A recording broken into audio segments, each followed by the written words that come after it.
outras mais lentamente.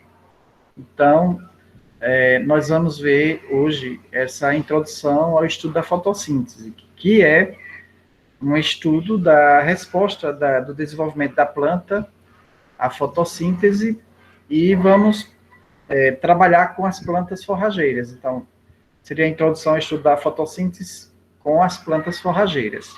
Então, inicialmente, nós temos nessa figura o ciclo do carbono. O ciclo do carbono que está presente em todas essas figuras aqui e atividades que estão na Terra, atividades dos animais, atividades de plantas e atividades do homem, né? Então, nós podemos observar desde o subsolo, com os combustíveis fósseis, por exemplo, o petróleo, o carvão e vários minérios que nós temos internamente no solo, nós chamamos combustíveis fósseis, porque são fósseis, mas esses combustíveis fósseis, eles foram formados a partir de restos de plantas, de animais. Nós temos o carbono aí presente em vários produtos, né, como o petróleo, que tem cadeias enormes de carbono. Então, são vários carbonos ligados, quantidades enormes. E aí, dessas substâncias tão complexas, né, brutas, que saem vários outros produtos. Já nós temos, na superfície da Terra, nós temos a rizosfera, onde estão as raízes, os animais, os sedimentos, né, onde estão as plantas, e é dessa região onde se tira os minerais para o desenvolvimento das plantas. E aí nós temos mais acima, né, na atmosfera já, as plantas com seus galhos, suas folhas. As folhas são a grande fábrica, né, de transformação de água, CO2 em carboidratos, em alimentos, para desenvolver as células da própria planta e para desenvolver seus galhos e o seu crescimento. E aí nós temos, nos oceanos, as algas e todos os seres vivos, né, que também são formados em suas estruturas por carbono. E nós temos na atmosfera também o CO2, que é o carbono que está na forma de gás. Seria o carbono ligado à molécula de oxigênio, formando o CO2. E é esse CO2 que a gente não utiliza ele diretamente para a respiração, somente oxigênio, mas é esse CO2 que vai ser um dos principais alimentos, poderíamos dizer, ou fontes de formação de carboidrato para as plantas. Então, esse ciclo do carbono ele é muito importante na nossa produção geral como seres vivos, tanto vegetais como animais, e também utilizando os minerais que estão dispostos tanto nos oceanos como nos solos. Toda essa estrutura de carbono que as plantas conseguem realizar a fotossíntese. Então, a fotossíntese ela é o principal processo na produção de alimentos para os seres vivos no nosso planeta Terra. Então, a fotossíntese ela não foi estudada de uma única vez, mas, inicialmente, os pesquisadores foram buscando respostas a várias perguntas, e nessas respostas que foram se somando, chegamos a o que é hoje o estudo da fotossíntese. Inicialmente, Priestley, ele, em 1776, ele estudava o melhoramento do ar pelas plantas, ou seja, se observou que aqueles lugares fechados onde tinha muita gente, faltava ar, algumas pessoas desmaiavam porque não tinha ar, né, passavam mal, e nos lugares onde tinha bastante árvore, todo mundo se sente bem, né, os bosques, as florestas. Então, por que isso? Então, Priestley, em 1776, ele começou a estudar essa questão, e aí ele chegou a desenvolver, né, a teoria de que existia um gás, que é o oxigênio, né, que faz com que a gente se sinta bem. Inspirando, a gente precisa desse gás, né? Então, foi a descoberta do oxigênio. Então, a partir daí, durante 60 anos, vários outros pesquisadores foram estudando essa teoria dele e foram aprofundando o que a gente chegou depois com Senebier e Engerus, em 1796, de 82 a 96, né? Até 1804 também, toda essa descoberta de que existia, além do oxigênio, existia o CO2, ou seja, o gás carbônico. E aí, depois dessa ligação do gás carbônico com a planta, né, e a produção de carboidratos a partir da junção do CO2 com a água que chega às plantas através da raiz, né, da sucção pela raiz, poderíamos dizer, por uma diferença potencial que vocês já viram na fisiologia. E aí, Senebier e de Saussure, eles descobrem essa fantástica reação química, né, poderíamos dizer, que é a junção do CO2 com a molécula de água e retirando energia do Sol para quebrar a molécula de água, já que ela é muito firme, é uma molécula muito estável, né? Mesmo assim é quebrada pela energia da luz e, com isso, se junta água com CO2 e produz os carboidratos. Então, os carboidratos que vão, no final, produzir no animal o ATP, que é necessário para o seu desenvolvimento, movimento, atividades em geral. Bom, então, o que é interessante que fique claro, que a fotossíntese ela é uma sequência de estudos, tá certo? De vários cientistas, como vocês estão vendo aqui, os principais cientistas que foram colocando suas teorias e fazendo essa correlação, fazendo com que hoje nós tenhamos essa fórmula, né, essa equação aqui da atmosfera. Então, sabemos que toda energia que é consumida pelos animais, essa energia ela vem das plantas, né? Então, essa energia vem das plantas. E as plantas tiram de onde essa energia?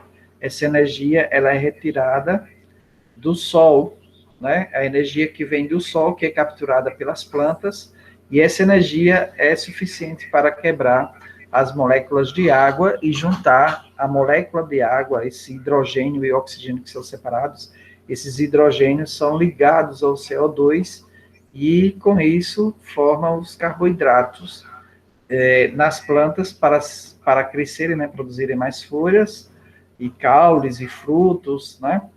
E os animais que se alimentam nessas diversas cadeias. Aí nós temos os animais herbívoros, que se alimentam dessas plantas, e aí já tem tudo pronto ali, né? A proteína, os óleos, os ácidos graxos, vitaminas, sais minerais, e com o desenvolvimento desses herbívoros, vão ser alimento para os carnívoros. Então, nessa figura a gente vê, né, tanto a paca como a onça, o leopardo, eles precisam da energia. E essa energia que um persegue o outro aí nessa cadeia alimentar, ele é oriundo da realização da fotossíntese. Então, a fotossíntese é o processo através do qual as plantas verdes transformam a energia radiante que vem do Sol, que é uma energia eletromagnética, em uma energia química, que é ATP. Então, essa energia química, ela vai ser armazenada na forma de ATP, que é uma substância química, e vai ser translocada na planta, e quando o animal se alimenta da planta, vai ser também produzida essa energia química nas mitocôndrias das células dos animais. Então, toda a energia que move os seres humanos, os animais em geral, os vegetais, essa energia ela é oriunda da energia solar que faz esse processo, tá certo? Então, por isso ela é tão importante também no estudo das plantas, e aqui no caso da planta forrageira, a gente precisa saber também de onde é que vem essa energia para que a gente entenda o processo de formação dos carboidratos que vão alimentar os animais. Então, dentro das plantas, nós temos algumas organelas nas células chamadas de cloroplastos. Então, os cloroplastos são partículas subcelulares, são várias organelas que estão dentro da célula, essas organelas têm pigmentos, tá certo? E aí elas estão em cada célula em pouco número ou em grande número também no mesófilo foliar. Algumas células, alguns tecidos têm um maior número de cloroplastos, outras têm menores. O tamanho do cloroplasto está entre 5 e 10 micra de diâmetro. Então, o que é um micra? Um micra seria mais ou menos, né, 10 a menos 4 centímetros. Ou seja, se a gente dividir o centímetro por 1000, a gente vai ter o que é um micra. Então, o cloroplasto ele é dividido em algumas partes, né, o conteúdo dele. Então, nós temos o cloroplasto em forma de envelope, e esse envelope tem duas membranas, é como se fosse um grão de feijão, né, o formato. E aí nós temos uma substância que envolve dentro dele todas as divisões, que nós chamamos de estroma, e aí nós temos as lamelas. As lamelas são filamentos que ligam os grânulos, e os grânulos são discos e que estão ligados entre si, e um grupo de disco desse é chamado de grano, e esse grano ele tem ligações com outros grãos através das lamelas. E aí cada disco desse é chamado de tilacoide. Nós vamos ver que a figura, então, o cloroplasto aqui completo, onde nós temos duas membranas, a externa e a interna. Nós temos aqui, cada disco desse, nós chamamos de tilacoide, e esse conjunto todo aqui é chamado de grano. O grano, ele tem ligações, um grano, né, um grupo com o outro, através das lamelas, e eles estão todos envoltos por uma substância, poderia dizer que é gelatinosa, mais ou menos isso, mas uma substância densa que é chamada de estroma. E entre essas substâncias, esses organelas e o estroma, existem reações de troca de substâncias. Então, nos tilacoides, nós vamos ter os pigmentos, nós vamos ter as antenas de captura de luz solar. Então, cada tilacoide desse vai ter vários pigmentos, cloroplasto, por exemplo, nós não só temos o cloroplasto, mas o mais conhecido, e para cada tilacoide desse com seus pigmentos de clorofila e outros, né, a clorofila se divide inclusive em duas, A e B, nós vamos ter, então, nesses pigmentos, pontos de concentração de pigmentos que vão conseguir capturar a luz solar. Então, essa captura da luz solar nesses pontos nós chamamos de antena. Então, nós vamos ter antena 1 e antena 2, dois tipos de antenas. Então, toda a captura de energia solar estará acontecendo acontecendo nesse momento nas plantas, dentro dos tilacoides que ficam nos cloroplastos. Né? Então, nós temos aqui nesse desenho um esquemazinho mostrando o Sol emitindo a sua luz solar e chega nos cloroplastos, né? E aqui nós temos os tilacoides, onde vai capturar essa energia solar. Eles vão produzir carboidratos e vão liberar oxigênio. É o lixo, né, da fotossíntese é o oxigênio, que é o que a gente respira, que é importantíssimo ser oxigênio. A gente e vários outros seres vivos, né, inclusive micro-organismos, precisam de oxigênio para sobreviver. Bom, e esse carboidrato formado, ele vai passar na respiração, no caso, tanto das plantas como dos animais, pelas mitocôndrias, onde vai acontecer a queima desses carboidratos, né, a partir do oxigênio. Ele pode ser liberado ou ele pode ser utilizado para a queima do carboidrato. E aí, o lixo, né, da respiração, da queima do carboidrato, vai ser o CO2, que é aproveitado, esse lixo é aproveitado pela planta. E é liberado água, no caso, os animais liberam através da urina, do suor, né, e parte continua no organismo. Mas aí o CO2, ele é excretado. E aí, esse CO2, a planta, de novo, vai consumi-lo para produzir mais carboidrato e oxigênio. Então, a planta, ela é duplamente útil para o ser humano, né? Ela tanto produz ela tanto vai produzir os carboidratos para o ser humano, como também vai produzir oxigênio. Então, sem as plantas, a gente não existiria, nem a maioria dos animais.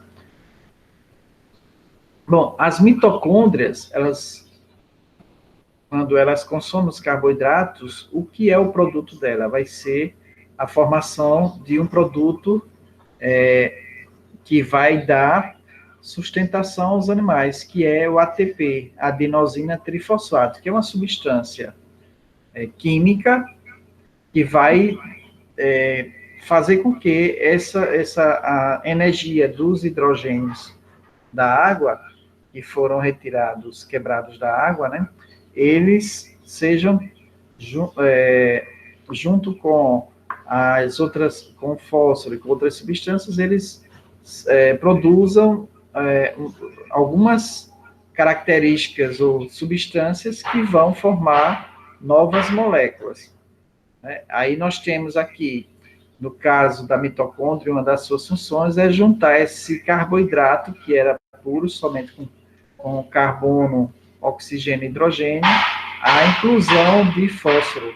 Então, essa inclusão de fósforo e depois a inclusão de nitrogênio dá a possibilidade de formação, primeiro, de movimentação para o trabalho, né, para atividades, que aí nós temos a utilização desse fósforo e também a energia para aquecimento do organismo, do corpo do animal, né? Então, a mitocôndria, assim como o cloroplasto é importante na fotossíntese, a mitocôndria na queima desse carboidrato para utilização em outras necessidades do organismo. Nessa figura aqui nós temos, então, uma estrutura onde mostra uma planta, uma folha.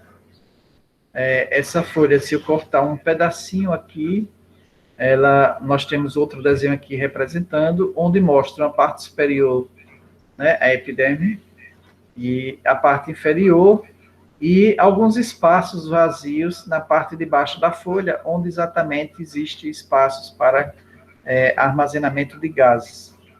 Esses gases que, no caso, seria tanto a eliminação do oxigênio, mas principalmente captura pelos estômatos, essa abertura que nós temos aqui embaixo, pelos estômatos de CO2, e esse CO2 vai ficar armazenado, fazendo a troca aqui, ou a captura de CO2 através dos cloroplastos. Bom, e nesse caso de captura, como é que é feita a captura? Então, é uma captura iônica, tá certo? É uma captura, ou seja, o CO2 é um gás, essas células, elas vão ter substâncias, os cloroplastos vão ter substâncias que vão capturar eletronicamente ou ionicamente, e depois covalentemente, ou seja, vai ter ligações iônicas ou covalentes com CO2, e com isso, eles vão se transformar em outra substância. A gente vai ver mais para frente isso.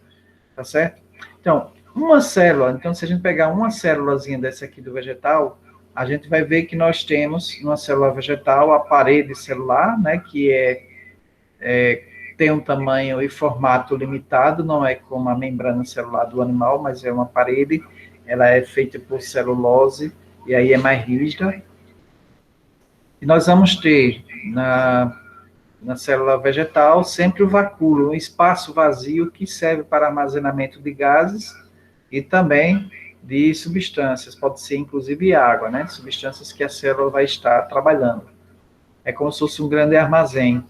E dentro da mesófilo, né, ou dentro da célula vegetal, nós vamos ter vários cloroplastos, dependendo do tipo de células, se estiver na epiderme, na parte mais superior, nós vamos ter células com grande quantidade de cloroplasto, exatamente para capturar essa luz solar que vai chegando na folha. Na parte de baixo também, e as células internas, elas são células mais de trabalho, né, de transformação desse material capturado em cima, tanto armazenamento como transformação de luz solar em carboidratos. E aí, esse carboidrato, através das mitocôndrias, dentro da célula, eles vão transformando esse material em outras substâncias, tá certo? Então, o ATP é o que a gente vê na mitocôndria, e a partir daí vai dando toda uma estrutura plástica, né, uma estrutura de formação da célula e promovendo a divisão celular, fazendo com que haja sempre o crescimento da folha e até um certo período, e essa folha ela fica pronta como sendo uma grande fábrica de carboidrato, né, de captura de CO2, de carboidrato para outras folhas novas. Então, as folhas mais novas são formadas com material que foi deslocado pelo floema de folhas mais velhas, levando esse material para que seja formado mais folhas. Então, esse trabalho acontece nas plantas forrageiras. Então, você tem um capim, está lá no pasto, passou o animal, ele comeu quase tudo, mas ficou só umas pontinhas de capim lá, umas pontinhas de folha. Então, esse resto de folha, ele é o responsável para a captura de luz, para a formação de mais carboidrato e fazer com que o meristema, aquelas pontinhas, né, das folhas, onde tem o suber, a área de crescimento da folha, ela dê continuidade a essa formação de novas células, essa subdivisão de células, multiplicação de células, e com isso vá continuando o desenvolvimento da planta.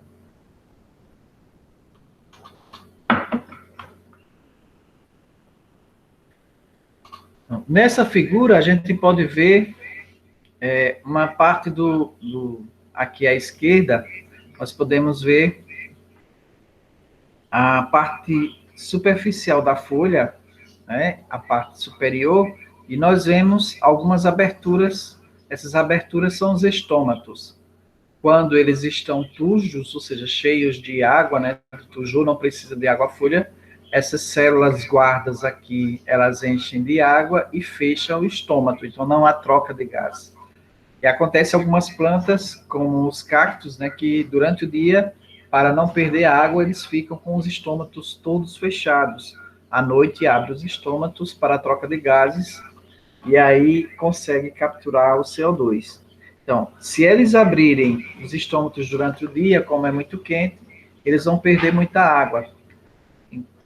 Vão talvez conseguir capturar CO2, mas perde água. Então, a planta se adaptou a ficar o dia inteiro com os estômatos fechados e só abrir à noite e fazer a captura de CO2 e liberação de oxigênio à noite, e com isso perder menos água. Aqui abaixo nós temos aquela parte mais inferior da folha, que a gente viu na outra figura, onde nós temos um maior espaço entre as células, deixando espaço para a presença de gases e acúmulo de gases. E em alguns momentos, esses espaços também servem para acúmulo de água ou acúmulo de gases, certo? É como se fosse um grande armazém. Então, é o sistema palissadiço do mesófilo foliar, que a gente fala, mesófilo foliar. Esse sistema palissadiço, esse sistema com essas aberturas, favorece alguns tipos de plantas, principalmente as nossas plantas aqui da região mais tropical, perto do Equador, né, entre os trópicos. As nossas plantas, grande número de espécies tem esse sistema para capturar mais CO2, para armazenar mais água, tá? E para facilitar essa troca no momento de necessidade. E com isso também armazenar substâncias para momentos de dificuldade, né? Às vezes passa 3, 4, 5, uma semana sem chover e a planta continua verde. Por quê? Porque ela tem substâncias armazenadas nos seus sistemas palissadiços. Pode ser na folha, pode ser na raiz, pode ser no caule. Sempre as plantas têm alguma estrutura de armazenamento. Nós temos muito que aprender com as plantas, né? Às vezes a gente recebe um dinheiro e no outro dia não tem mais nada. As plantas não fazem isso, elas são mais inteligentes. Elas sempre têm reservas, e reservas para vários dias. Então, como funciona o tilacoide, né? Que a gente viu dentro do cloroplastos. Então, o tilacoide, aqui nós temos uma figura mais ou menos com um envoltório externo, e se a gente cortar um tilacoide, a gente teria mais ou menos essa estrutura aqui. Então, nós temos na parte externa estroma, tá aqui o nome, e dentro o lúmen, tá certo? O lúmen seria o líquido do espaço interno que está dentro do tilacoide. E nós temos, nesse sistema do tilacoide, duas antenas. Então, nós temos o PS1, que é a antena de captura de luz 1, e nós temos o PS2, que é a captura de luz 2, tá certo? Então, essa captura de luz 2, a gente poderia ter aqui um à esquerda e à direita, mas é que o processo ele roda desse sistema, inicia no 1 aqui e roda para cá, tá certo? Bom, aqui nós temos o iniciozinho para entender o que acontece. A luz, ela é capturada por esse sistema de antena. Esse sistema de antena, ele vai capturar energia aqui, e aqui nós temos 2 mols, ou 2 moléculas de água. Ele vai quebrar a cada 2 moléculas de água, o H2O vai ser quebrado, vai ficar hidrogênio 2 separados, tá certo? E ele vai liberar um oxigênio. Deixa eu voltar. Então, cada molécula de água libera um oxigênio, então ele trabalha então a cada 2 moléculas de água, e aí nós temos 2 oxigênios livres, nós vamos ter aqui 2 oxigênios livres, que vão se juntar com os 2 hidrogênios das 2 moléculas, nós vamos ter 4 hidrogênios livres, tá certo? Aí nós temos, essas setas vão dizer, ou esse trabalho é feito dentro, enviando para o lúmen, ou ele é feito dentro do próprio tilacoide.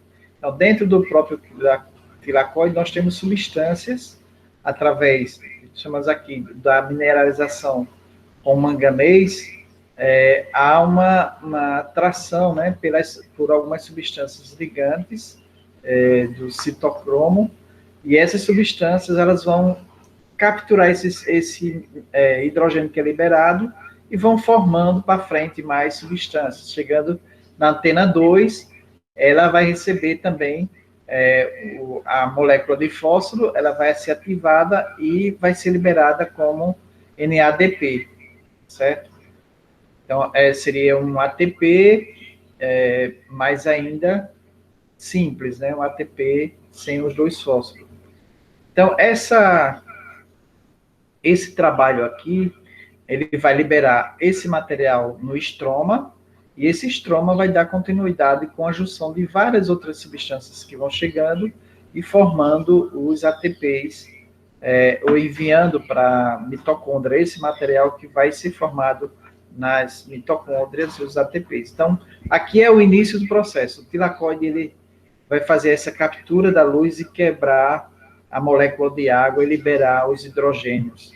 E esses hidrogênios, mais na frente, eles vão ser liberados através do estômago, ou passado de um tilacoide para outro, ou de um grano para outro, né, através das lamelas, e com isso vai se formando ADP em ATP. Então, todo esse processo, a gente está vendo aqui uma molécula somente, mas é um processo contínuo, ou seja, se nós temos 8 horas de sol, isso está acontecendo rapidamente. Então, a cada segundo, cada central dessa daqui, a cada segundo, ela vai trabalhar cerca de 9 vezes, ou seja, vai ser 9 capturas por segundo, mais ou menos essa velocidade. Então, é uma velocidade tão rápida que os nossos olhos não conseguem ver a luz solar, né? A gente vê o claro das coisas, tal, mas a gente não consegue ver os corpúsculos, né, de luz chegando. Porque nosso olho, ele tem uma visão, nosso cérebro também tem uma visão bem mais lenta, então ele captura somente 1/9, né, a nona parte de velocidade de 1 segundo de luz que viria em 1 segundo. Então, se a gente pegar, se a gente for dividir, a gente pode botar 0,9 vezes 0,01 em relação ao segundo, seria a velocidade. Então, é uma velocidade de 10 a menos 9, é uma velocidade muito grande, muito grande, e é um tempo muito pequeno em relação ao segundo, e a gente não tem como ver com nossos olhos, tá certo? Nem o nosso cérebro consegue capturar algo tão rápido. Alguma pergunta até aí? Tá dando para entender? Cíntia, Leandro?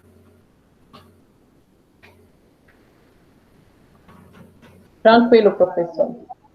Tá, professor. Tá dando para entender? Tá, eu só perdi um pouquinho da explicação da parte de cloroplasto porque a internet caiu. Tá ok. Mas a gente tá gravando, depois você assiste completo, tá certo? Certo. Bom, aqui esse desenho nós temos bem detalhado como funciona aquelas antenas lá que a gente viu, receptores de luz. Tá? Então, o que é que nós temos nessas antenas? Nós temos pigmentos. A gente falou no cloroplasto, não foi isso? O cloroplasto que tem vários tilacoides e nos tilacoides tem vários pigmentos, formando aquelas antenas lá. Então, o que é que tem na antena? Aí, aqui nessa antena, a gente vai ver, ó, nós temos em cima carotenoides, que são pigmentos amarelos, alaranjados, né, como a cenoura. Nós temos clorofila B, que é verde, e clorofila A, que é verde também. É uma verde A é uma verde mais escura, mais intensa, e a clorofila B, que é uma verde menos intensa. Então, veja que nós temos 3 pigmentos aqui em cima. Todos são assim? Não. Dependendo da planta, tem plantas que têm xantofilas, tá? Então, citocininas, então, essas substâncias que podem ser do laranja, vermelho, verde, alaranjado, amarelo claro, verde escuro, verde claro. Então, essas substâncias são pigmentos que várias plantas têm, e a maioria tem cloroplastos, né, clorofilas, mas os cloroplastos e essas fontes de antenas, ou essas antenas que capturam a luz solar, elas podem ter várias colorações, e aí cada coloração vai ter uma função diferente, a gente vai ver mais na frente, ou seja, por que são diferentes as cores? Porque as cores diferentes vão capturar luzes de tamanhos diferentes, tá certo? Então, aqui embaixo, toda essa luz capturada, ela vai passar para um centro de reação. Esse centro de reação seria mais ou menos um transformador. Queria capturar energia bruta, tá certo? Vai rodar aqui e vai capturando os elétrons que são liberados do oxigênio, da água, né? Esses elétrons, eles vão ficar nos íons hidrogênios. Então, os íons hidrogênios é como se fossem ônibus que vão sendo transportados para a formação de outras substâncias. Então, os hidrogênios da água, eles praticamente funcionam como doadores de elétrons, tá certo? Vai ser capturada a luz solar, quebra essa energia que vai quebrar a água, e os hidrogênios vão ficar carregados positivamente, que vão saindo, vão se liberando aí para formar outras substâncias. Esse é o grande ponto, né, da captura de luz solar da luz do Sol, né? HV aqui são os comprimentos de onda de luz que vão chegando. Então, a luz, ela é estudada de forma de ondas, como se fosse uma onda, ou são corpúsculos, tá certo? Então, tem duas teorias, todas duas são aceitas, como ondas ou como corpúsculos. Então, os pigmentos que ocorrem nas plantas superiores e algumas algas associadas à transferência de energia para o processo fitossintético, segundo o Ferrer 2005. Então, nós temos absorção de luz em termos de comprimentos de onda, aqui nós temos em nanômetros, tá certo? Aí nós temos a clorofila A, nós vamos ter uma absorção de luz nesses comprimentos de onda do espectrofotômetro, se a gente for olhar no espectro de luz. Deixa eu colocar um pouquinho para frente aqui, para a gente, pronto, aqui para vocês entenderem mais. Aqui, todas as luzes, toda a luz que chega do Sol, nós medimos eles com uma medida chamada nanômetros, tá certo? Nanômetro. Então, as ondas, elas, como se fosse uma molazinha, né? A gente tem ela, como aqui.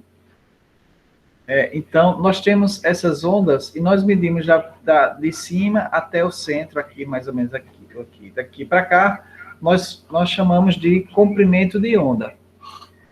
Então, quanto menor o comprimento da onda, se é uma onda pequenininha aqui, ó, como está aqui, bem fininha, bem curtinha, então são ondas muito curtas, muito pequenas. Então, quanto menor o comprimento de onda, mas é uma luz que consegue ser pequena, que consegue atravessar paredes, tudo, tá? E quanto maior a onda, mais ele vai transmitir, no caso, não vai conseguir atravessar paredes, alguns obstáculos ela vai parar. E aí, essas ondas, elas também transmitem calor. O comprimento de onda longa é aquele comprimento que transmite calor. Então, nós temos aqui, o que é dessa teoria é que toda essa luz que a gente vê, né, que o Sol transmite para a gente uma quantidade enorme de luz, diferentes cores, aqui nós temos o arco-íris, por exemplo, essas cores do arco-íris que a gente vê que estão na luz do Sol, que a gente não consegue distinguir, mas estamos vendo as coisas onde o Sol bate, e a gente consegue ver o reflexo dela, ela somente tem um espectro, né, de abertura de 400 a 700 nanômetros, ou seja, os comprimentos de onda do que a gente consegue enxergar é de 400 a 700 nanômetros. Esse mesmo espectro, esse mesmo comprimento de onda de 400 a 700, somente 300 nanômetros, é a mesma espectro e tamanho de ondas que as plantas conseguem capturar da luz solar. Então, é apenas isso aqui que a gente tem para trabalhar com as plantas. Né? As plantas trabalham e a gente vê também somente isso. Então, menor do que 400 nanômetros, nós temos vários tipos de onda, entre elas as ultravioletas, que são as luzes que são pequeniníssimas, assim como o raio-x também. O raio-x vai de 1 a 10 nanômetros, de 1 a 100, são os raios-x. Então, nós temos abaixo de 400 nanômetros ultravioletas. E aqui o raio visível apenas 400 a 500 nanômetros. Aí nesse espectro aqui a gente dá para ver. E acima de 700 nanômetros nós temos o infravermelho, tá certo? Então a gente não consegue ver nem ultravioleta, que são menores do que 400 nanômetros, nem os infravermelhos acima de 700 nanômetros. Entendido isso aí?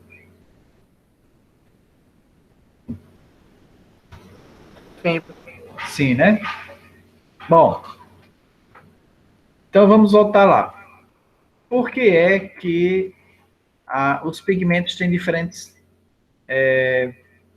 cores? Quando uma cor que é emitida pelo Sol, ela tem a mesma coloração daquela que chega, ela reflete. Por exemplo, se eu tenho uma roupa branca e vem a luz branca do Sol, ela bate na minha roupa branca e repele, reflete. E aí não é absorvida. Se a minha camisa for verde, a luz verde que vem do Sol, ele bate na minha camisa verde e reflete, não é absorvida. Então, se a folha ela é verde, a luz verde ela vai ter dificuldade de ser absorvida, não é isso? Porque as folhas são verdes, então ela só tem pigmento verde, ela vai absorver outras cores, menos o verde. Então a clorofila A, a clorofila B são verdes, então tem dificuldade de absorver luz verde. Então, os carotênios são amarelos, eles já têm mais facilidade de absorver o verde, mas não absorve o amarelo. E o luteol, violoxantol, são a luteína, a violoxantina, são mais avermelhada para rubro, né? Aquele vermelho escuro. Então, eles têm possibilidade de absorver mais verde e não vermelho. Então, as plantas elas vão ter vários pigmentos no sentido de que elas possam absorver luz em diferentes tamanhos de comprimento de onda. Então, a clorofila A ela vai ter uma ótima absorção em 430 nanômetros e 660. Clorofila B, 453 a 643. Então, são esses dois pontos principais. Então, veja que não coincidem. Um é 430, outro é 450. Outra é 660 e outra é 643. Então, se eu tenho as duas clorofilas, eu estou absorvendo de pontos diferentes. E se eu tiver o caroteno também, aí eu já vou para 420, 440, ó, tá vendo? Diferente, 470. O beta-caroteno, 425, 450, 470, igual ao alfa-caroteno. Luteol, 425, igual ao caroteno, 445, 475. E o violoxantol, 425, 450, 475. Então, veja que esses três são muito parecidos, né? E o clorofila A e clorofila B Tem ovo. Professor, Oi, professor, pode falar. Pode esse falar. beta-caroteno é o mesmo que ajuda a pigmentação do ovo? Sim, caroteno. Viu? O caroteno está presente nas plantas, plantas e algumas partes dos animais, como o ovo, né? O ovo tem o caroteno também. O caroteno está no ovo, está na cenoura, tem no olho, tem em vários lugares. Ele está, no caso, na planta, a gente, como a planta é consumida, né? A gente consegue também consumir o caroteno.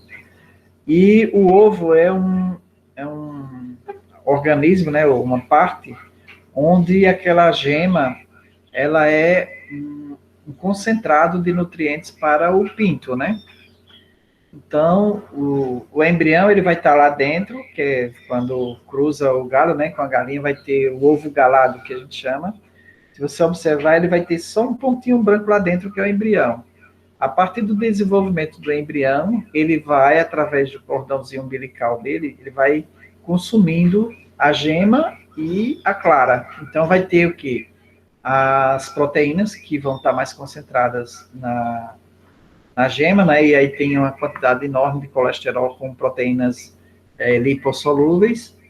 E nós temos também a clara, que vai ter uma quantidade enorme de carboidrato, né? Como a albumina e outras algumas proteínas e carboidratos. Então, o ovo é um complexo, né, vitamínico e de sais minerais que vai fazer com que haja o desenvolvimento do embrião. E aí, por isso, tem o caroteno, tá certo? E esse caroteno que está lá no ovo, ele é transmitido também pelo alimento da galinha, não é isso? Por isso tem um ovo mais amarelo, um ovo mais pálido, né, amarelo claro, amarelo escuro, exatamente se o Isso. animal comeu mais ou não. Coloral, se você está muito coloral na ração da galinha, ela vai aumentar o amarelo lá do ovo dela também.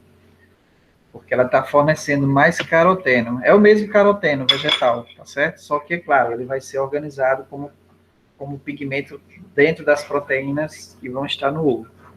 Mas é a mesma substância, viu, Cíntia?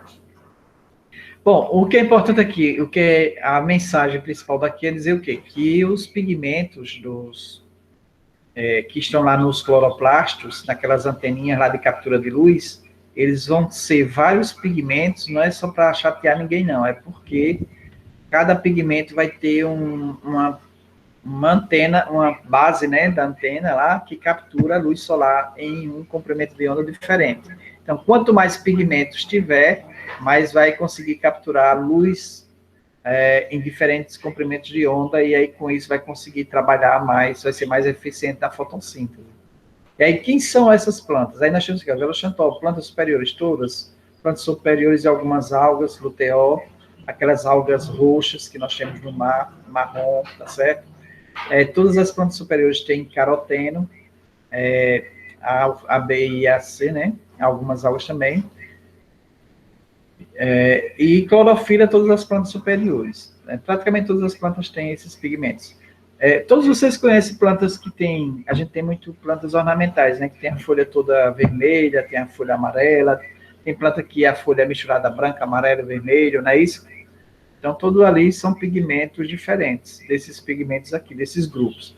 Cada nome desse aqui é um grupo de pigmentos, já sabe o Violoxantol, aí tem vários Violoxantol, mas aí estamos falando aqui só de grupo, Violoxantol. Ele se subdivide em vários pigmentozinhos, tá certo? E aqui nós temos a molécula da clorofila, né? Aí, qual a diferença da clorofila A e clorofila A? É só esse radicalzinho aqui, ó. Na clorofila A, ele tem metila. E na clorofila B, ele vai ter um grupo carboxílico. Somente isso, ok? Aqui o que a gente viu, né? Então, nós temos aqui o espectro de absorção de luz, a quantidade não, os comprimentos de ondas que podem ser absorvidos pelas plantas de 400 a 700. Então, nós vamos observar aqui as cores. Vamos ver que em 400, a luz enviada pelo Sol, ela é mais azul, ó, escura, depois fica azul claro, verde, aqui de 550 a mais ou menos, aliás, de 520, né, mais ou menos 550, aí passa a ser amarelo, e perto de 700 já é vermelho. Então, as plantas que têm folha vermelha, elas não vão capturar nada aqui no vermelho. Mas aí eu vou voltar. Peguem essa imagem. Próximo dos 700 é o quê? Vermelho. Onde é que está a cor verde? De 500 a 550, não é isso? Então, a clorofila A, ela vai capturar aqui em 500 a 550? Sim ou não? A clorofila A e clorofila B. Não, eu acho que até 600, né? Que cor é a clorofila A e a clorofila B? Verde. Verde. Você falou que era verde. Então, se ela é verde, ela não vai capturar nada aqui nessa região verde. Então, de 500 a 550, ela não vai ter captura, tá certo? Ela vai capturar nos lugares contrários. Claro que na tabelinha tá lá 600 e coisa, né? Isso. Vou voltar lá. Vou voltar na tabelinha para a gente ver, ó. Clorofila No caso, será... Oi. Ó, ela vai capturar. Anotem aí. No caso, ela não vai absorver porque ela já tem essa cor, né? Isso, ela cor verde, a mesma cor, ela repele, né? Ela reflete, não repele. Reflete, ela não absorve. Revejam os comprimentos de onda. Clorofila A, 430, aí são os pontos mais fortes, tá certo? Onde elas capturam com maior intensidade. 430 e 660. 453 e 643. Vamos voltar lá. Ó, então, 430, 400 aqui. Então, nessa região de azul, claro, é onde é a clorofila A. E 660, 670. Alaranjado, né? Então, nem o azul escuro, nem o vermelho escuro, nem o verde escuro, ela captura muito. Então, ela vai capturar mais nessa região aqui de 600 e alguma coisa, e 400 e alguma coisa no azul claro, entre azul escuro e azul claro, nessa área de transição. Então, são dois pontos que não dão uma coloração verde. Então, no verde, ela não captura, né? Aí, quem que vai capturar aqui no verde? Vamos ver. Perto dos 500, 400, 400, ó, 450, quase ninguém, né? Porque todos são o verde... O beta-caroteno e o violoxantol. Mas eles têm 450, 475, né? Perto do 500, 470, 475. Vamos voltar lá. Onde é 470? Por aqui, ó. Quando vai começando o verde, também eles não capturam. Então, essa faixa aqui do meio, praticamente não existe captura de energia solar. As substâncias que são vermelhas, elas vão capturar aqui no 700? Não, também, porque esse é vermelho. Tá certo? Então, vamos voltar lá a violoxantol. Eles vão capturar até 470. Então, todos menos de 500, porque tem coloração do amarelo a vermelho. Então, se ela tem captura do amarelo ao vermelho, então, essa faixa aqui, para aqueles outros pigmentos, essa outra segunda faixa é neutra, praticamente. Então, eles só vão capturar nessa faixa aqui, praticamente. Não é isso? Então, a gente vai ter uma captura aqui próximo dos 600 e pouco com a clorofila A e B, e os outros pigmentos de 500 para baixo. Certo? Isso aí, tá certo, pessoal? Isso aqui, assim, tem a ver com a zootecnia, não sei o que, se você for perguntar, todo mundo vai ficar até dizendo que não tem nada a ver. A ideia aqui é vocês entenderem o que é a fotossíntese, tá certo? Eu estou trazendo bem detalhadozinho para vocês saberem, porque a gente fala muito em fotossíntese, porque o que é comprimento de onda, como é que funciona, qual a função do Sol. Então, Se a gente não entende isso, às vezes a gente está falando e fica solto, a ideia é isso na cabeça. Até chega um produtor desse, de onde é que vem? Por que a planta precisa do sol? E aí vocês estão sabendo, né? Ela vai quebrar a molécula de água, ela vai juntar o hidrogênio vai usar o hidrogênio da água como um transporte de carga positiva para formar outras substâncias, ela vai ligar o hidrogênio com o CO2 do gás carbônico para formar carboidrato, ela vai depois formar ATP. Então, essas coisas, é claro que eles não vão entender o que é isso, mas você tem a ideia formada, por que é que precisa da energia solar, o que são esses pigmentos, clorofila A, clorofila B, viola-xantó, por que os comprimentos de onda são diferentes. Esse aqui está muito apagadozinho, esse slide não dá para vocês verem. Nesse aqui dá mais ou menos. Então, nesse gráfico, a gente vê a ficoeritrina, né, que é uma xantofila, aí vê que ela vai capturar próximo aqui, ó, do 500, nessa parte aqui, ela tem a ficoeritrina, ela é vermelha, então na fase mais verde ela consegue. As outras, beta-caroteno, vai ser mais aqui 400, entre 400 e 500, a beta-carotena, a clorofila B também, nessa outra parte. E aí, essa linha externa, ela é o somatório de todos os pigmentos em relação ao que elas conseguem capturar. Então, o forte dela, o ponto é 400, mais ou menos 450, 460, né? Seria o ponto máximo aqui que nós vamos ter se a gente fizer o somatório dos pigmentos. A clorofila A, ela também consegue capturar um pouco aqui entre 600 e 700, mais ou menos 650, 660. Ela tem um pico também de captura, além dos outros pigmentos. O que a gente viu ainda é pouco, né? Aqui também, esse segundo gráfico está mostrando a mesma coisa, a clorofila A, a clorofila B.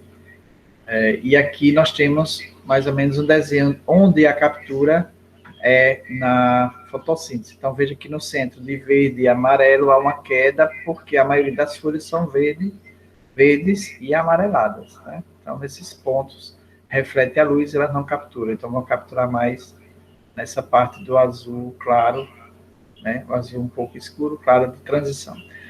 Se a gente pegar uma tinta, não sei se vocês já fizeram isso, pode pegar aquela tinta de papel até, pegar uma tinta azul e uma tinta amarela e a gente misturar, que cor vai dar? Já fizeram isso?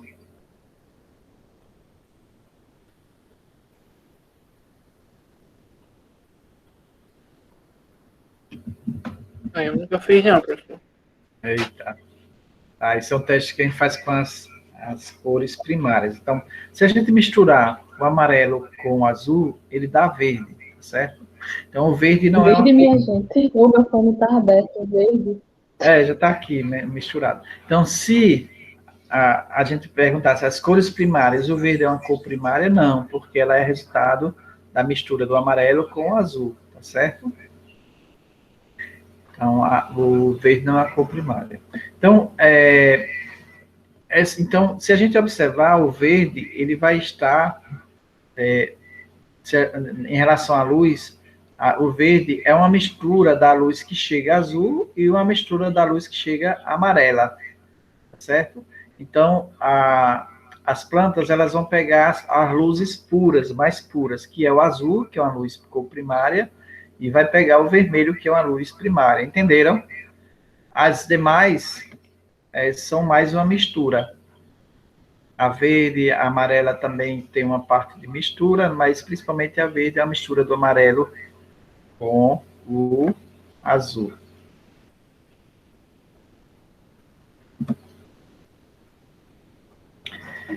Bom, aqui para a gente entender como é que é a transferência de elétrons.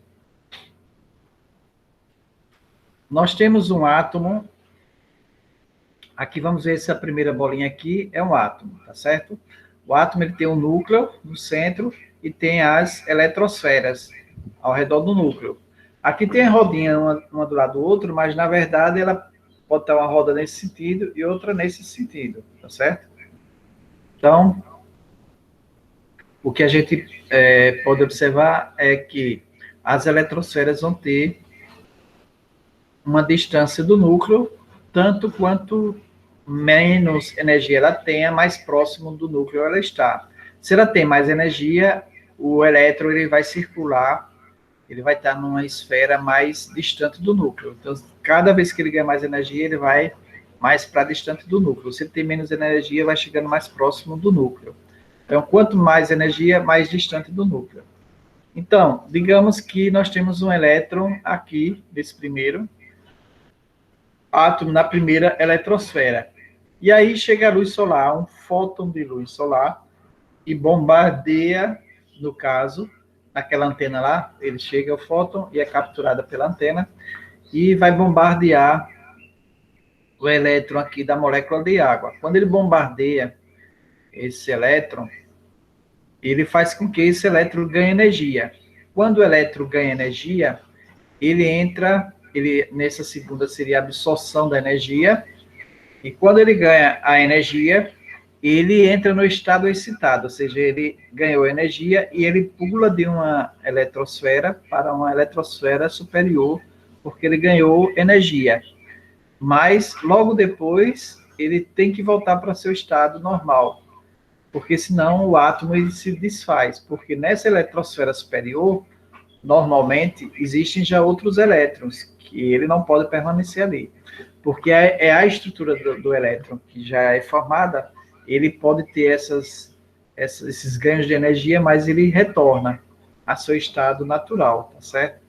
Então, esse estado excitado é um estado muito rápido e ele tem que perder essa energia rapidamente para que haja a estabilidade do átomo. Se não houver a estabilidade do átomo, o átomo se rompe, que é o que acontece com a bomba atômica, né? Que a bomba atômica é exatamente a desestabilização do átomo. Então, esses átomos que são desestabilizados, eles têm uma energia tão forte que eles rompem, vão rompendo outro e geram uma nuvem, né, de átomos que rompem essa energia, causando a explosão. Para perder energia, existem três formas, tá certo? Para ele voltar para o estado natural, vamos dizer, nesse outro desenho aqui, ele está no estado excitado, e para ele voltar para a energia natural dele, que seria aqui embaixo, ele pode perder calor, então ele volta a energia perdendo calor, ele pode fazer fluorescência, ou seja, promover luz, e aí com isso ele perde energia, é o que a gente chama de fluorescência. Como essas luzes fluorescentes, ou seja, são dado choque elétrico de um lado e do outro da luz fluorescente, e dentro tem gases que vão ficar excitados e voltam para seu estado natural, e com essa volta eles produzem luz. Então, formando aquela luz fluorescente. Ali nada mais do que gases com a eletrosfera excitada. E uma outra forma é a ressonância, ou seja, movimentação. Ele vai movimentar e vai perder energia. Então, essa forma de ressonância é outra forma de volta. Bom, então, nessa forma de ressonância, eles vão perder energia, e essa energia, ela não vai mais para o elétron que estava aqui, mas ele pode transferir. Normalmente, o que acontece é que ele transfere essa energia para outro elétron, ou para outro átomo que está junto dele, porque aí ele volta ao estado natural e não se desestabiliza, ele continua o mesmo átomo. Mas essa energia que ele recebeu para ele voltar, ele vai perder, e essa energia vai para onde? Essa energia vai excitar um outro elétron, e assim vai passando como se fosse um dominó, que a gente derruba uma pedra e a gente dá uma energia cinética na primeira, e ele transfere a energia cinética para o próximo vai transferindo. E ele fica no estado dele normal. Então, é mais ou menos isso que acontece. Um outro, para a gente demonstrar também, nós temos aqui esse experimento da física, né? Onde nós temos aqui pêndulos com as bolinhas de metais, de bronze ou cobre. Nós temos aqui 5 bolinhas paradas. Então, pegamos uma bolinha dessa aqui, essa primeira à esquerda, e levantamos ela, tá certo? Quando nós levantamos, nós estamos dando uma energia nossa, né? Uma energia cinética, pá.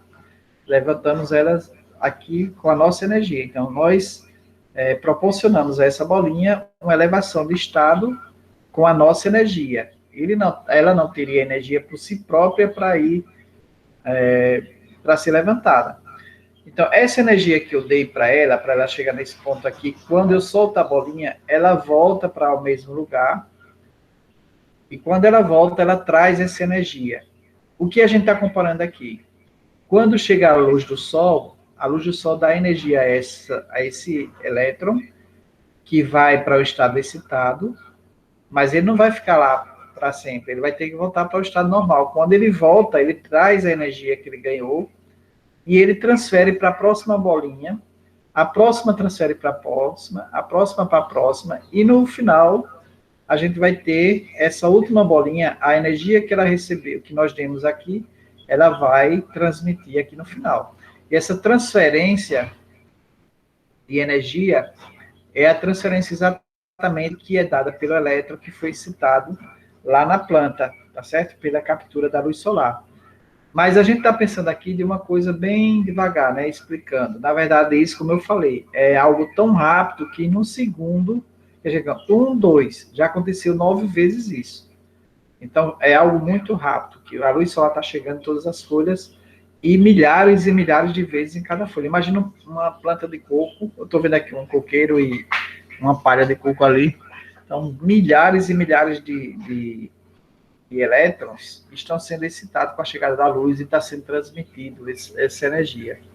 Tá certo? Então, essa energia é o que vai fazer com que a gente tenha energia para a quebra da molécula de água. Então, nesse segundo desenho, nós temos exatamente o que aconteceu. A energia que eu dei, eu soltei, e no final, a energia que eu dei no início, aqui, essa bolinha, ela foi liberada nessa última. Isso acontece na planta, tá certo? Para liberar energia. Então, nós temos, entre as duas antenas de captura de energia solar, a chegada da luz e a liberação de elétrons através dos íons hidrogênios que vão transformando-se em substâncias químicas e vai carregando esse elétron. Então, vai da antena 1, vai até a antena 2 e assim recebe mais energia e vai mais elétrons e forma até chegar na junção do fósforo, né? E nessa junção do fósforo, ele vai ser transferido como energia química, que é o nosso NADP, que depois, adicionado mais fósforo, vai ser transformado no ATP.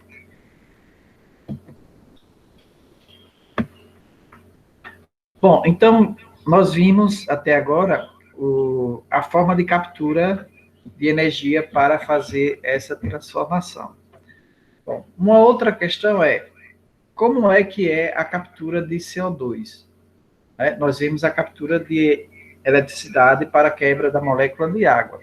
Agora vamos ver como é a captura de CO2 pelas plantas, tá certo? Então, essa captura de CO2, ela acontece em 2 tipos de plantas diferentes, de 2 formas diferentes. E nós temos plantas também de comportamentos diferentes. Então, nós chamamos de plantas C3 as plantas que capturam o CO2 através de uma substância chamada ribulose bifosfato, ou RUBP, ou rubisco, tá certo? Então, essa planta, ela vai ter essa substância, se a gente observar, nós vamos ter uma substância com 5 átomos de carbono, e aí nesse grupo aqui, CO2, uma das ligações com oxigênio é perdida, e esse carbono, ele vai se ligar a outro carbono, formando uma substância instável, ou seja, se liga, mas é uma substância troncha, onde tem esse apêndice, né, como se fosse um braço, um carbono aqui perdido, Então, ele é instável e ele quebra essa ligação aqui, central. Quando ele quebra essa ligação central, ele vai se formar em duas outras substâncias com 3 átomos de carbono. Tá certo? Então, essas substâncias que vão ser formadas com 3 átomos de carbono, elas são isômeras, ou seja, elas têm a mesma fórmula, só que em lados opostos. Se eu colocar um espelho aqui no centro, eu vou ver que essa substância daqui é a mesma dessa, só que de cabeça para baixo. Ó, veja só, COH, aí o H desse lado, aí nessa outra está aqui, o hidrogênio está aqui, o oxigênio está aqui, e o COHP está na frente, está lá em cima, está lá em cima. Então, nós temos... Onde é que vai estar essa substância? Essa substância é produzida pela folha, tá certo? Está lá dentro da célula, e ela vai, com essa substância, fazer uma isca aqui, ó, uma isca, tá? Com carbono, com valência. Esse carbono, ele vai ter a valência que vai fazer com que haja ligação com uma outra substância, que é o CO2. Então, quando ele se liga com o CO2, ele cria uma substância esdrúxula de 6 átomos de carbono, troncha com a perna para um lado, com o CO2 aqui, e aí esse CO2 fica muito pesado e se quebra, rompe essa ligação dos carbonos, formando essa outra aqui. Essa outra substância, no caso era uma molécula só, ligou-se ao CO2 e se transformou em 2 moléculas de 3 átomos de carbono. Essa nova molécula é chamada de ácido 3-fosfoglicérico ou 3-PGA, tá certo? Ácido fosfoglicérico. Então, a planta C3 é aquela planta que ela tem esse processo de captura de CO2. Ela usa a ribulose bifosfato com 5 átomos de carbono, ela captura o CO2, aí fica com 6 átomos de carbono. Rapidamente, instavelmente, essa substância intermediária, ela vai reagir, quebrando-se aqui no meio, e ficando 2 substâncias ou 2 moléculas, aliás, de ácido fosfoglicérico. Então, essa substância fosfoglicérica dá continuidade à formação dos carboidratos, certo? Então, essa é uma característica das plantas C3. Outro grupo de plantas, elas têm, chamadas de plantas C4, elas têm uma outra característica, né? Elas têm uma substância de captura de CO2 formada por 3 átomos de carbono, com a presença do fósforo. Elas vão capturar o CO2, tá certo? Capturar se ligando, né? E aí, a partir dessa ligação, elas vão formar uma substância intermediária de 4 átomos de carbono. Então, que substância é essa? É a PEP. O nome dessa substância da C4, que captura o CO2, é a PEP, é o fosfoenolpirúvico. Então, esse fosfoenolpirúvico, o piruvato, ele vai capturar o CO2. Existe uma enzima intermediária que vai fazer com que haja uma reação, e essa reação faz a ligação desse CO2, e esse CO2 vai formar essa outra substância aqui, ligada também ao fósforo, que é chamado ácido oxaloacético. Ácido oxaloacético. Então, essa substância, ácido oxaloacético, ela é uma substância também intermediária. A partir dela pode ser formado dois outros grupos de planta, tá certo? Tem planta que todas elas, C4, elas passam por esse processo com a fosfenolpirúvico. Ela captura o CO2 e forma o ácido oxalacético. Formado o ácido oxalacético, elas vão ter a possibilidade de formar um grupo de plantas, aí nós temos aqui as plantas formadoras de malato, tá certo? Então, nós temos o ácido oxalacético formado lá pelo ácido pirúvico, e a gente tem um grupo de plantas que forma o ácido malático, malato, e aí a gente tem uma enzima chamada malato-DH, tá certo? E nós temos um outro grupo de plantas que forma o aspartato. E aí nós temos uma outra enzima que forma esse aspartato. Então, a partir do ácido oxalacético, na presença de NADP, ela vai formar, através do malato, né, DH, que é a enzima, vai formar o malato.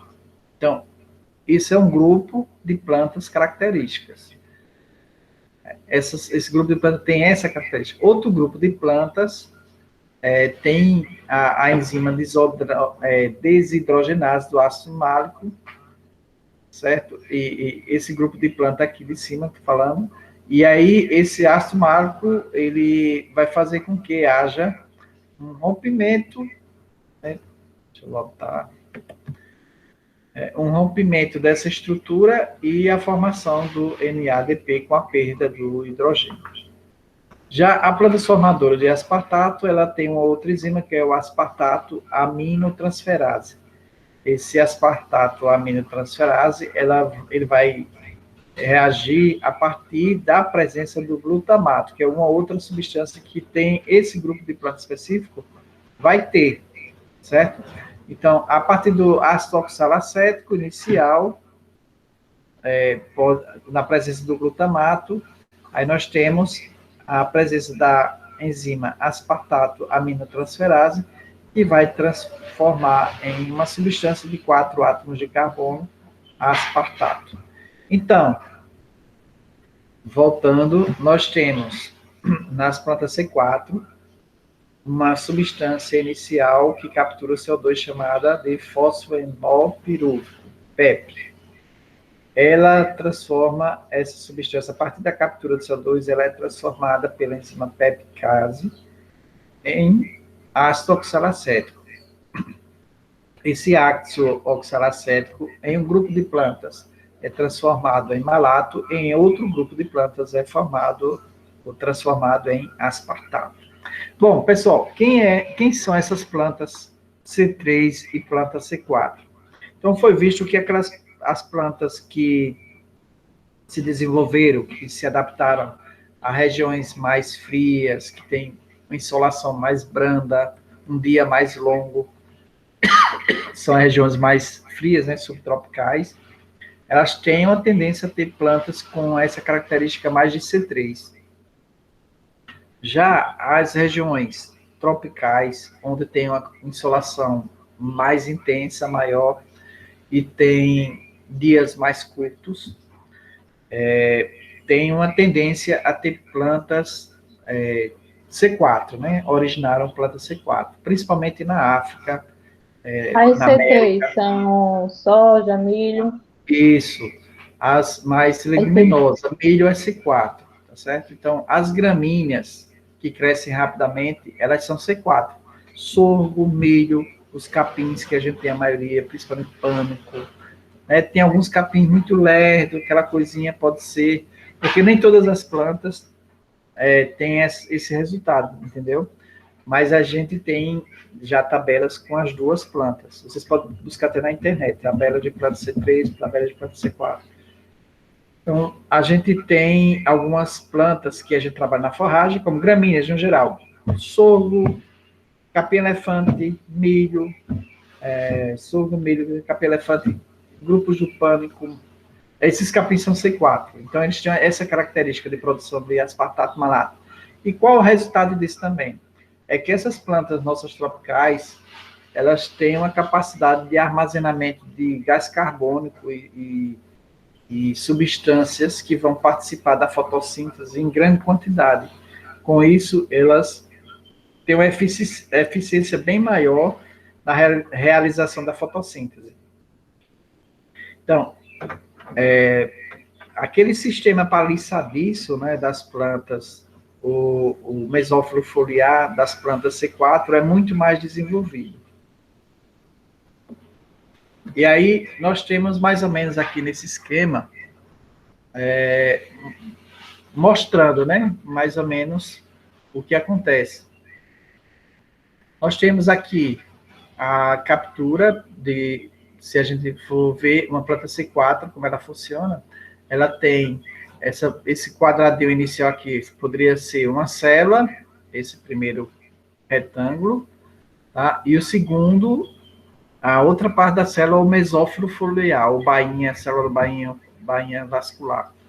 Então, essa característica dela é interessante porque ela tem um trabalho inicial, tá, em um grupo de células e forma o aspartato, ou forma também o malato e transfere esses dois produtos, aspartato e malato, para outro grupo de células da bainha vascular que vai continuar trabalhando em relação com os cloroplastos, né, formando mais outras substâncias e aí retornando essas substâncias para a primeira célula. Então, ela retorna na forma de piruvato, o alanina e tal, então, que vai ser transformado em piruvato, e com isso vai dar uma condição de ter sempre o ácido oxalacético em quantidade, o APEP, né, em quantidade de captura de CO2. Então, ela vai ter sempre um trabalho contínuo. Na presença da luz, ela vai estar trabalhando, mesmo que tenha um sol intenso, ela vai estar trabalhando porque existe um rodízio de células e um maior espaço para fazer esse processo. Na planta, na planta C3, a gente não teria esse segundo grupo de células, somente esse primeiro.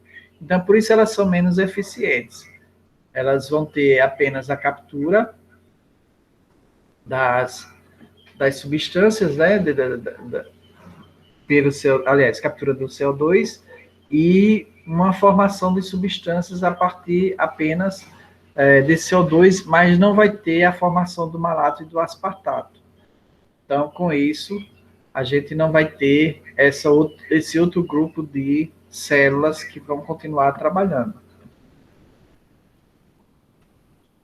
Então, nós temos aqui a ribulose bifosfato e a formação de 3-PGA, ácido fosfoglicérico.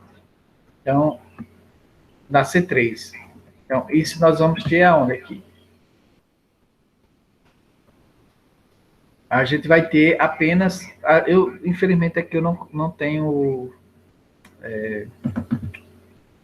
organograma da C3. Tá? Fica devendo isso aqui. Mas aí, basicamente, as plantas C3, elas não têm cloroplastos nas células da bainha vascular. Elas são sem cloroplastos. Enquanto as plantas C4, elas têm uma quantidade enorme de células na bainha vascular, e com isso elas conseguem trabalhar bastante todas as substâncias que vão chegar da captura do CO2 inicial. Então, nas células de planta C3, a gente tem menos cloroplastos, só tem as células do mesófilo, a gente não tem bainha vascular.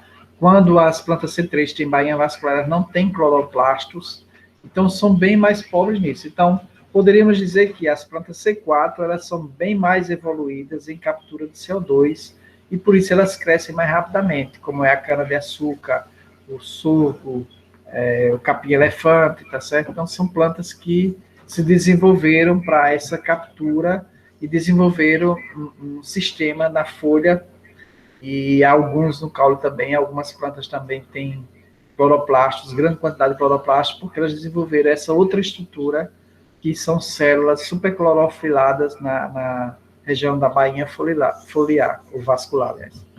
Então, essa diferenciação entre uma e outra faz com que a gente tenha plantas muito eficientes no desenvolvimento, no crescimento. Então, são plantas que com 30, 60 dias, elas já estão com 50, 60 centímetros de comprimento, né? As folhas a gente está falando, tá certo?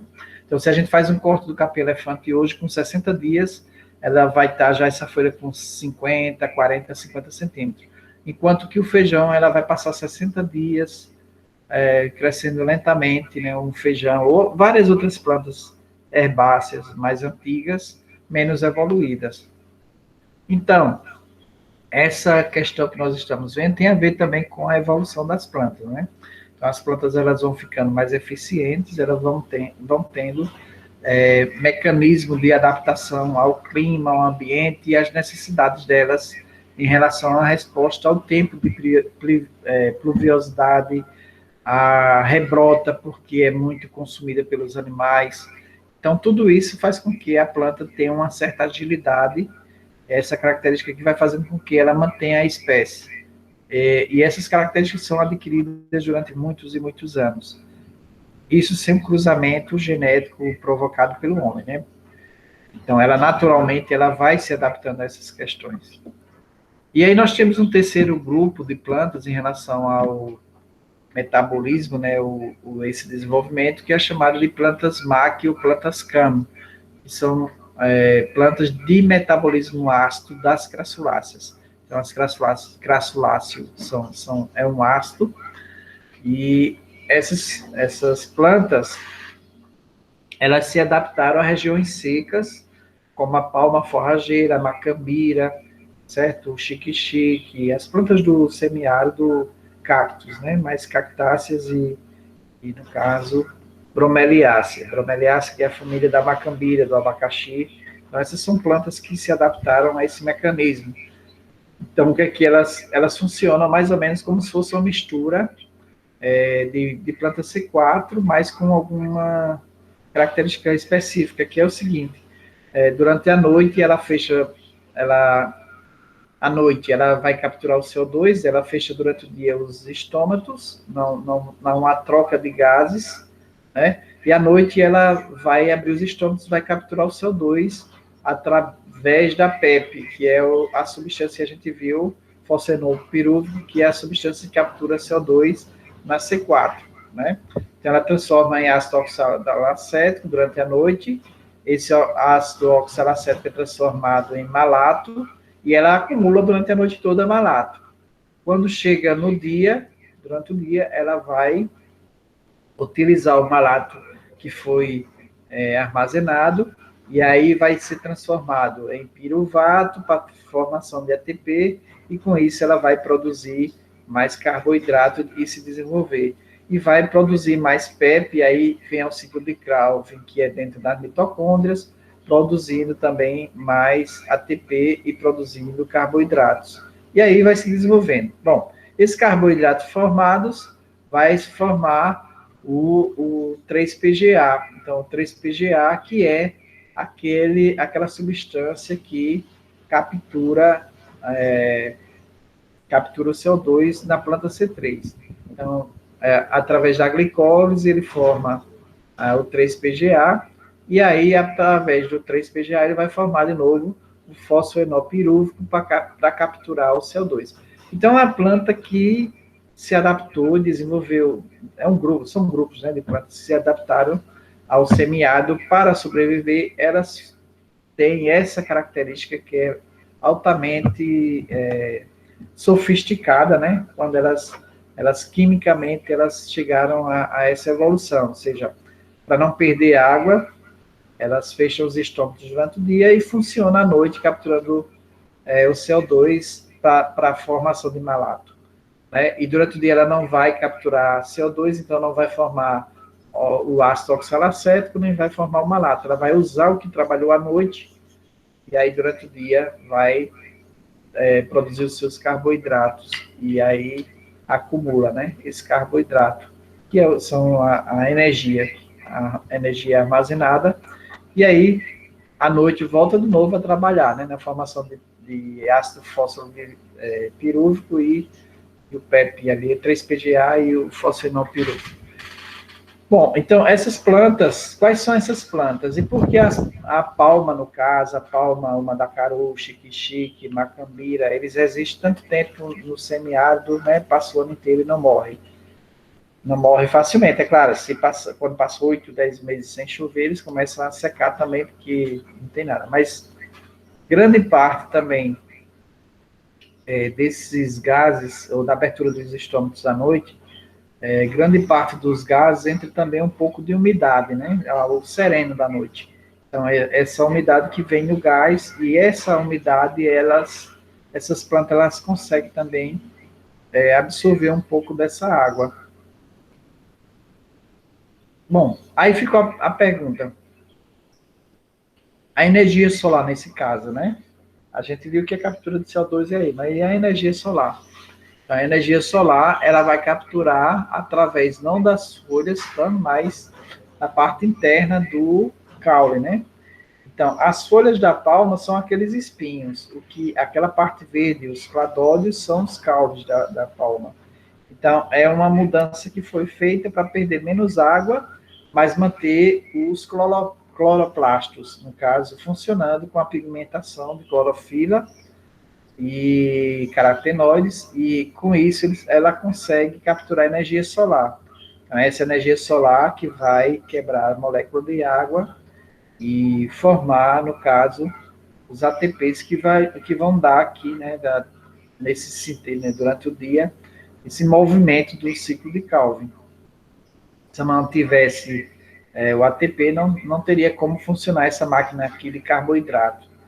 Então, a planta tem essa adaptação também, tá certo? Ela tem adaptação para a captura de CO2 e ela tem adaptação da transformação da folha em espinho para não perder água, mas mantendo os cloroplastos no caule em maior quantidade ao invés de ser na folha.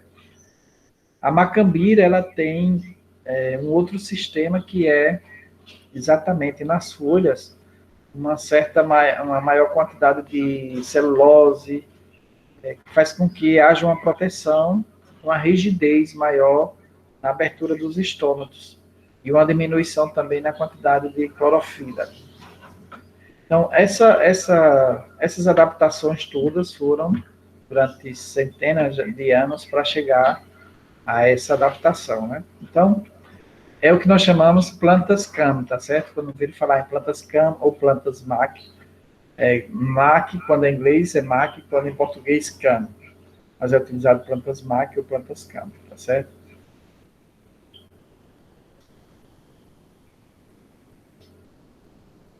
Em português seria MAC, tá certo? E em inglês CAM, mas Crassulácea ácido metabolismo em inglês, ok. Bom, essa tabela aqui vocês vão ver com calma depois, eu vou colocar esse material, eu acho que eu não coloquei lá no Classroom e mandei para vocês também. Então, vocês vão olhar cada item desse em relação à eficiência, tá certo? Aí nós temos aqui uma comparação da C3 soja, da C4 milho e cana, e da CAM abacaxi. Aí vamos ter aqui, em termos de anatomia, taxa de crescimento, grama por decímetro quadrado por dia, estômago, se fecha, se abre, eficiência do uso de água, ou seja, em gramas de CO2 por quilograma de água, quanto de grama de CO2 ele vai capturar por quilograma de água, tá certo? Então, a eficiência da planta, taxa fotossintética ótima, ou seja, qual a quantidade de energia que ele vai começar a trabalhar, né, ou vai trabalhar otimamente, temperatura ótima. A temperatura, vamos ver essa temperatura ótima. Então, a temperatura ótima para a soja seria entre 20 e 30 graus, para o milho, para a cana, 30 a 45, e para o abacaxi, 30 a 45. Então, veja que que é o máximo, é o mínimo para as outras, né? Então, ponto de compensação de CO2. Então, compensação, ou seja, quando está ótima a quantidade de CO2 para compensar para o trabalho, né? Então, veja a diferença. As plantas C3, elas precisam de 50 ppm de CO2 para poder trabalhar. A C4 apenas de 5 ppm e a MAC 2 ppm no escuro, que ela vai fazer a captura de CO2 à noite, né? Fotorrespiração seria fotossíntese e respiração ao mesmo tempo. Então, a C4 é alta, a C3, aliás, é alta, a C4 é baixa, ou seja, ela vai realizar grande quantidade de fotossíntese sem ter que estar gastando carboidrato, e a CAM também é baixa. Então, a C4 ela precisa, para realizar fotossíntese, ela precisa gastar muito carboidrato também, ela tem que fazer a fotossíntese e a respiração, que é a queima dos carboidratos, ao mesmo tempo. E assim vai, né? Enzima-chave da carboxilação. Então, quais são as substâncias que vão capturar o CO2? concentração de CO2 onde não há fotossíntese líquida. Bom, essas são as plantas C4, algumas plantas C4 e C3, para saber cana-de-açúcar, milho, alga verde, girassol, que é C3, cevada C3, ó, mesmo sendo uma leguminosa, né? Uma planta aqui, Acer platonoides, C3 também. Então, é uma árvore de clima temperado. Então, não é o fato de ser erva ou árvore que deixa de ser C3, mas sim o processo de captura de CO2. Comparação entre C3 e C4 para a taxa de absorção de CO2. Então, veja, em relação à temperatura, nós temos de 10 até 50, e a taxa de absorção de CO2, veja que a planta C4, ela aqui, ó, com 30 graus, ela cruza a C3, ela com 30 graus, ela praticamente já paralisa a fotossíntese e diminui.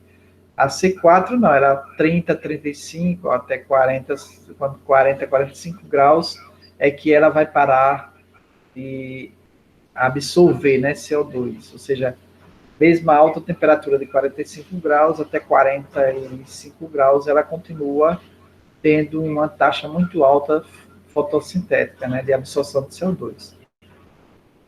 Então, essa é uma grande diferença, né, em relação à nossa região, que tem uma temperatura muito mais elevada do que uma região mais branda. E aqui a molécula de ATP, só para a gente ter uma ideia, também ela é vista aqui em outro formato.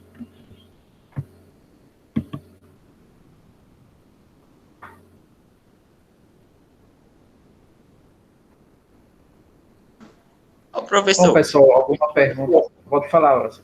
Qual a diferença da planta C3 para C4?